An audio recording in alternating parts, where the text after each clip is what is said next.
pit blade works.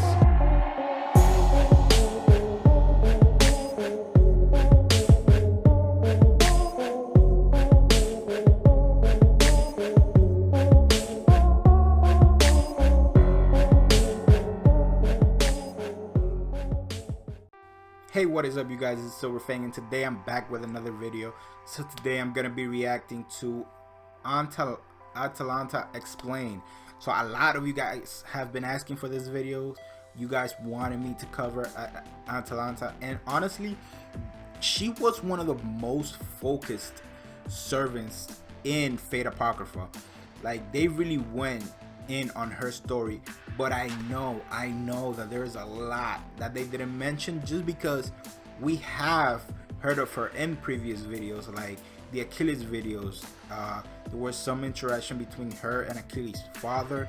So yeah, like, we've seen like a lot of her in other videos, but they didn't cover on Fate Apocrypha. And even though she was one of the most, like, one of the servants that they focused on the most, I'm pretty damn sure that there's a lot that they didn't cover.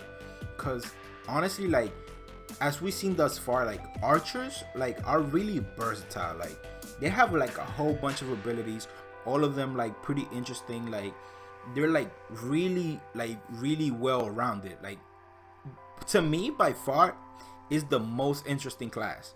Like, every archer has like something different that you wouldn't expect an archer to have, you know. So yeah, like, archers, like, I love covering archers because they're just like so freaking interesting, man. Like, freaking Gilgamesh, Emiya, who can pretty much summon an endless amount of weapons, Gilgamesh as well, CAREE, which the fucking, like, noble phantasm from the sky, like the hand-to-hand, like, it's to me, it's the most interesting class, to be honest.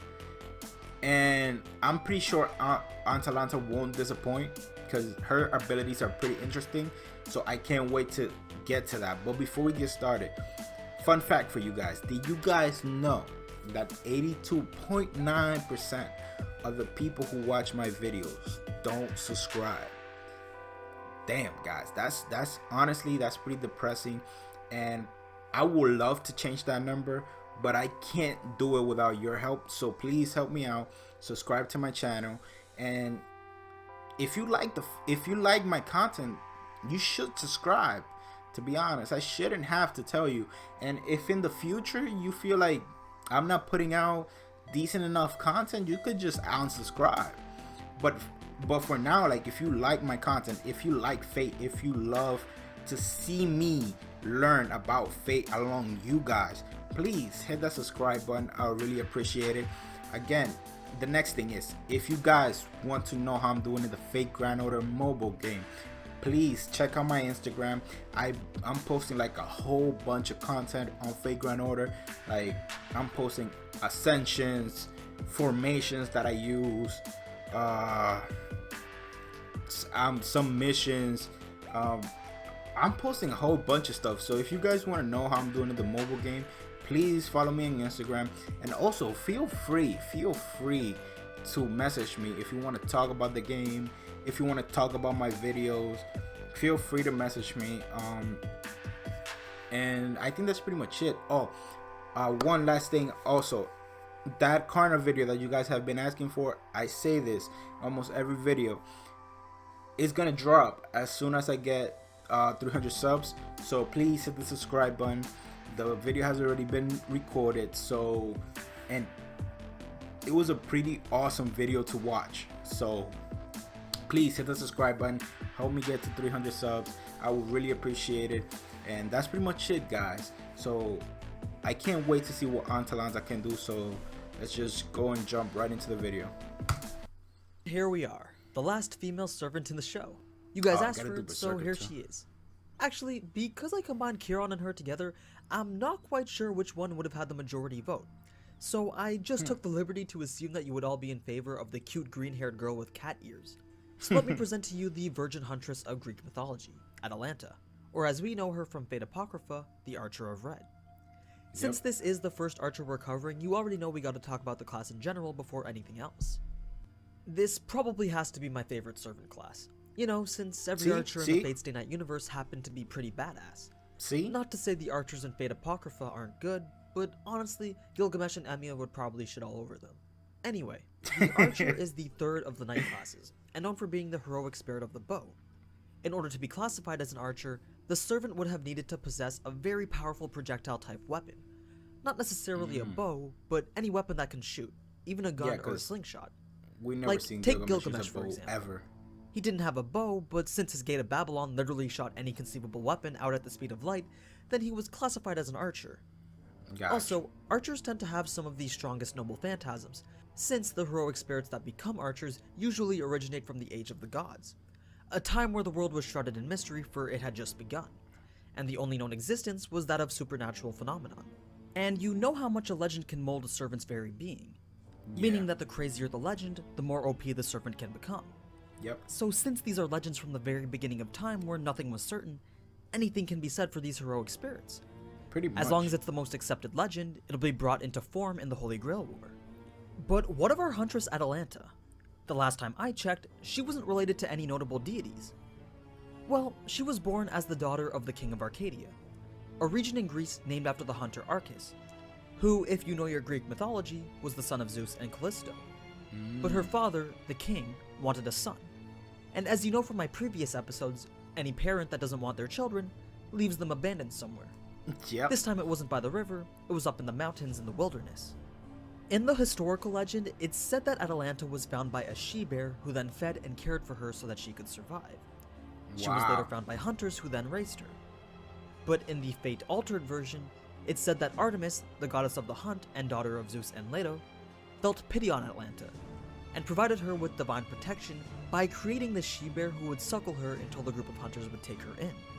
As she was raised by these hunters who constantly traversed mountainous and forested areas in search of prey, she was able to learn their skills merely through observation. This led to her becoming known as a huntress with no match, and her numerous adventures attested to that fact.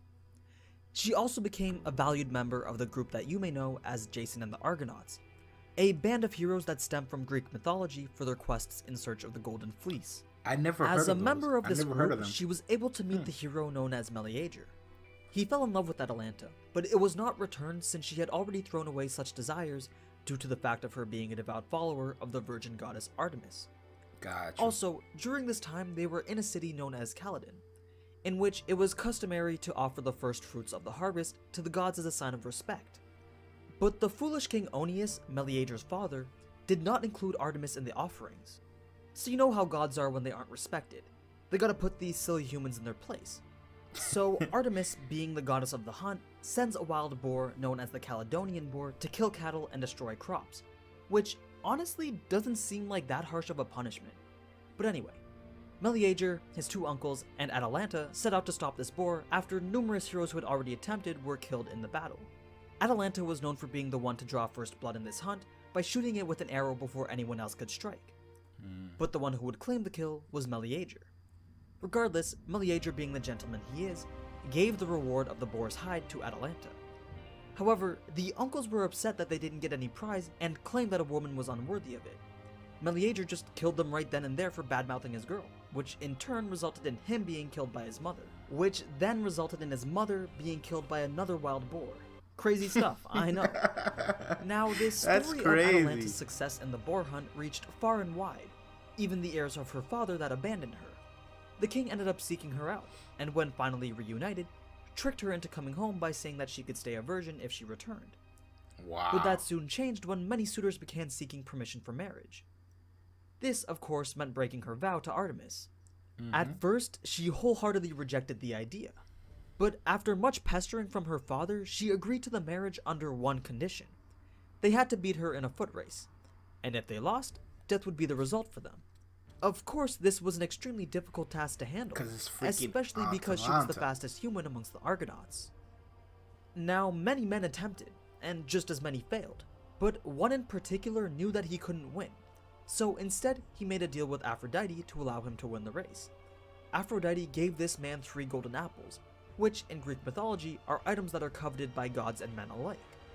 So whenever Atalanta would take the lead in the race, A golden apple was chucked in the opposite direction, and Atalanta would chase after it so she could have the irresistible fruit. Really? Of course, this resulted in Atalanta losing the race. Now, the man who had won was so overjoyed that he forgot to give thanks to Aphrodite. So, just as Artemis got pissed before for being neglected, so did Aphrodite. In turn, she made this man's lust toward Atalanta so strong that he would have no choice but to force himself onto her the next time they met. Oh, wow. This so happened to be in one of Zeus's temples. Now, it's not certain whether this action disrespected Zeus, or Atalanta breaking her vow disrespected Artemis, but it is known that one of the gods transformed them into lions as punishment. And that would be the end of her legend. Now, in Fate, you may be wondering why she cares so much for this lolly assassin psycho murderer. It's said that because she was abandoned, then saved as a child, as well as managed to keep her vow of chastity to the very end, she is known as the symbol of purity for all children, which makes sense of why she felt so much for all those abandoned children's souls. As she herself was abandoned at birth, she can't help but relate to their feelings. So if you were to go back to the end of episode 22, it makes that last scene a whole lot more meaningful. Yeah. Another key thing to note though is her appearance. The cat ears and tail are certainly not just for show. It's all symbolic of her upbringing in the wilderness and her various adventures and feats throughout her life. But anyway, let's move on to her abilities now. She's described to be more animal than human, meaning that she has heightened senses that allow her to detect enemies far before any human or servant could. Then she has her bow called Pteropolis, Bow of Heaven, the Boar Killer, a bow blessed and gifted by Artemis. The bow apparently shoots arrows that can pierce anything, and when drawn fully, results in a top-tier physical attack. Atalanta tends to combine her superior eyesight and skill with a bow to snipe enemies from lengthy distances in masterful surprise attacks. Then she has two noble phantasms, the first being Phoebus' Catastrophe, complaint message on the arrow. This is an interesting ability, because it's technically not her performing the attack. Instead, she fires an arrow to the sky, which serves as a sign towards the gods Apollo and Artemis, asking for their divine protection. But what's needed in return for this divine protection is calamity. So the return message is the calamity of the gods in the form of arrows of light raining down from the sky on her enemies. She can even control the area of effect of these return arrows, whether it be focused on a single enemy or over an entire battlefield. Obviously, the more concentrated the arrows are, the more damage it will do. Then there's Agrius Metamorphosis, Boar of Divine Punishment, obviously in reference to the Caledonian boar. It's in the shape of its hide, which was the reward that Meleager gave her for helping in the hunt. But it is a cursed weapon that could result in her death, because when it's used, she loses all sense or reason. What remains is just the ferocity of her inner beast.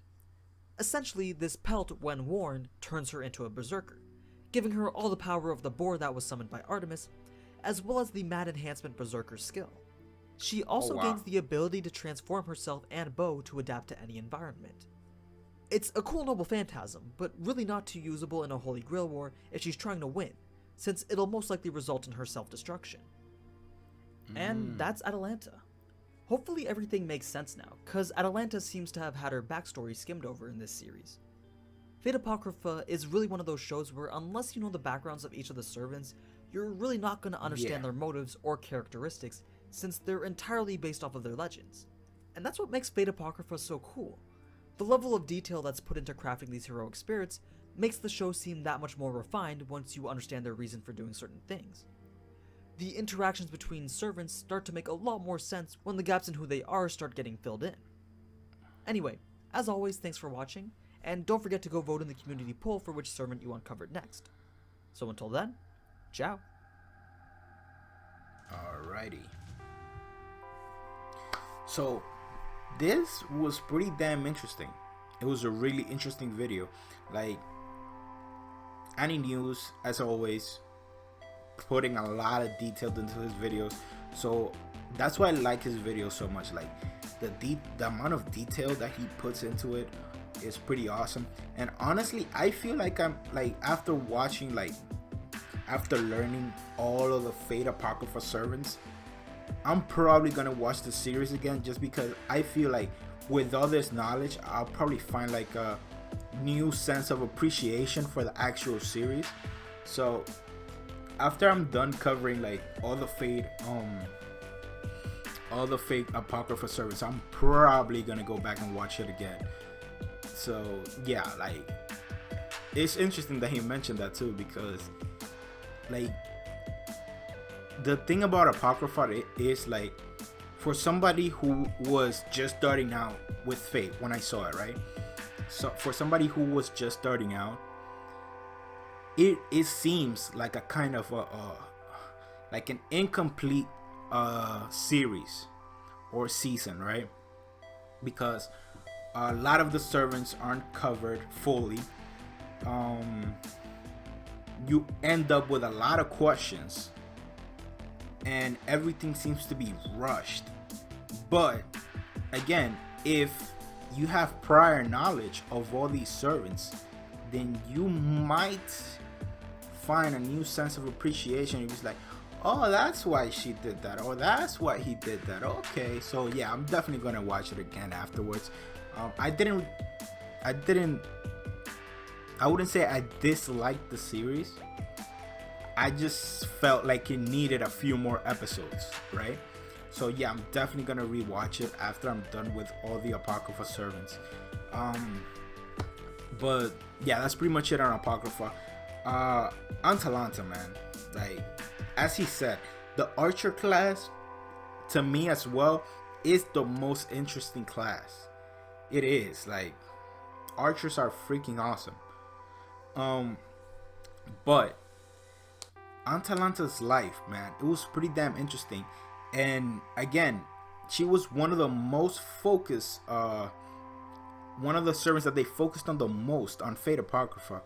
And yeah, there's a lot of stuff that I didn't know about her.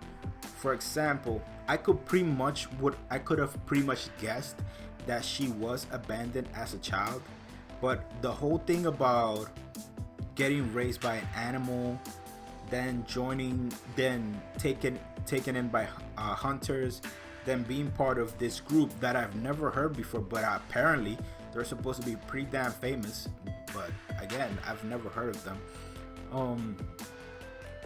And in her connection with the gods and whatnot. So yeah, like her life was pretty damn interesting all the way until the end. And the end of her life, she pretty much I don't know. I mean, you could consider that the end of her human life, at least. Being turned into a lion, being turned into an animal. I feel like he mentioned that he didn't know if that was done by Artemis or if that was done by Zeus, but I don't feel like that's something Zeus would do. So I think I'll go more with Artemis. She's the one that does the whole animals thing, like creating animals. Then she sent the boar. Yeah, so I'm guessing it was her that turned them into lions. So yeah, that was pretty interesting. The fact that her own father tricked her to come back home after she gained so much fame, like, and the way she lost that foot race too, like, she picked, like, he was handed 3 golden apples. Every time she would pull her head, he would throw one back. Like, it was crazy, and she would go back to get it. Like, that's a shame. So yeah. And yeah, the gods were pretty petty, man, back in the day. That's crazy. That is insane.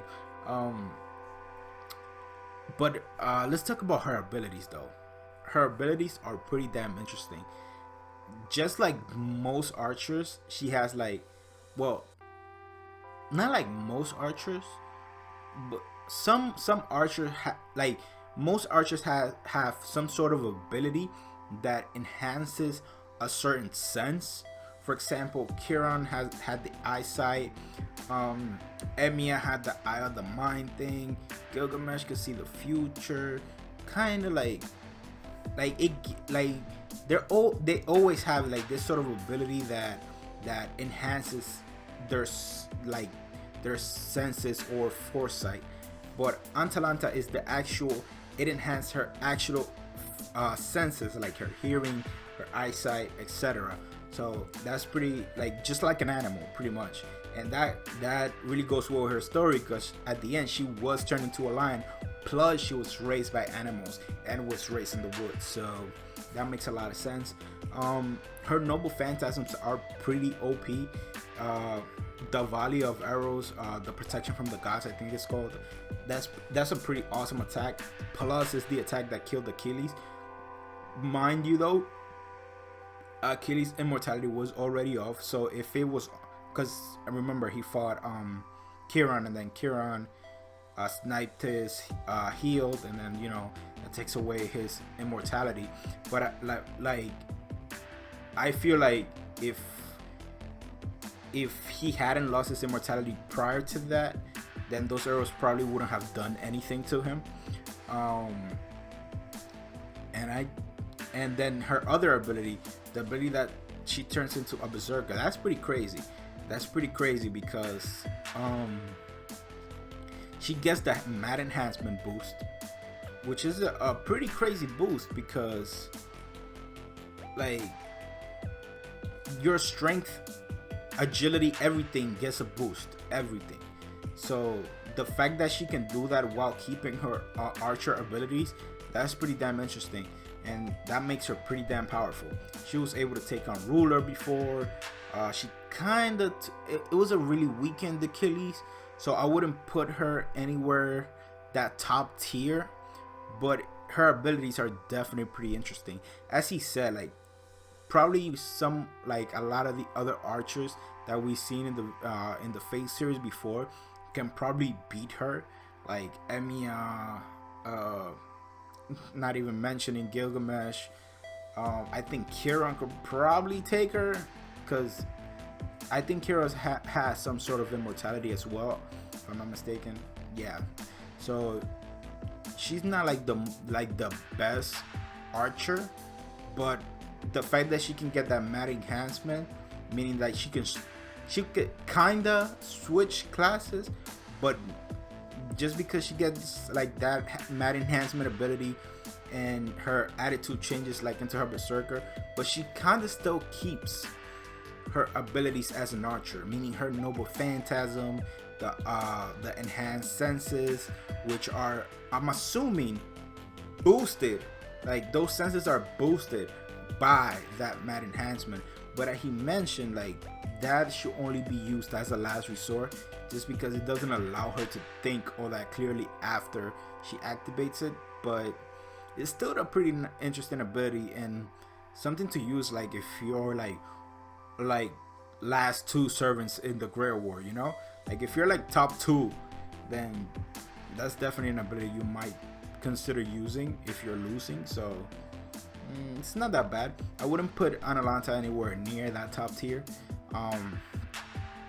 As you probably saw in my Achilles video, I mentioned that I will put Achilles in the lower top tier. Like he's kind of there, he's kind of in that top tier like list, but like really in the bottom, like kind of like way down there. And Atalanta, as you guys know, she probably can't beat Achilles, not even once out of 10. Like, so yeah, she's nowhere near that top tier, but her life was pretty interesting. Her abilities are interesting as well, and depending on the kind of master that she gets, she could be a potential, she could win some Grail Wars, because like her senses allow her to detect like servants and masters pretty much before anyone else. So if she's used as a kind of like an assassin type servant, like if she's not like she's gonna switch classes, but like if her master orders her to act more like an assassin, like hunt down the masters, like she could potentially win some Grail Wars. So yeah, that's pretty much it. I think everything about her was pretty interesting. Her life, her abilities, especially her life. Like her life was a really interesting. Born a princess, thrown away to the wilderness or to the mountains, raised by animals, taken care of by hunters, then becoming like a famous huntress, then going back to being a princess, to then be turned into a lion. Like it was an interesting life. It was definitely one of the most interesting lives that we've seen. Like definitely one of the most interesting lores that I've covered like thus far. So yeah, like that's crazy. It was pretty interesting. I had a lot of fun watching this one. So yeah, that's pretty much it, guys. Thank you guys for watching. I really appreciate it. If you guys have any more info that they didn't mention about Atalanta, just leave it down in the comment section below. You guys are awesome at doing that anyways. As I said at the beginning, please subscribe to the channel. 82.9% don't subscribe. That's pretty bad. So please subscribe to my channel, and that's pretty much it, guys. I appreciate you guys watching. So as I always say, have an awesome day and catch you guys in the next one.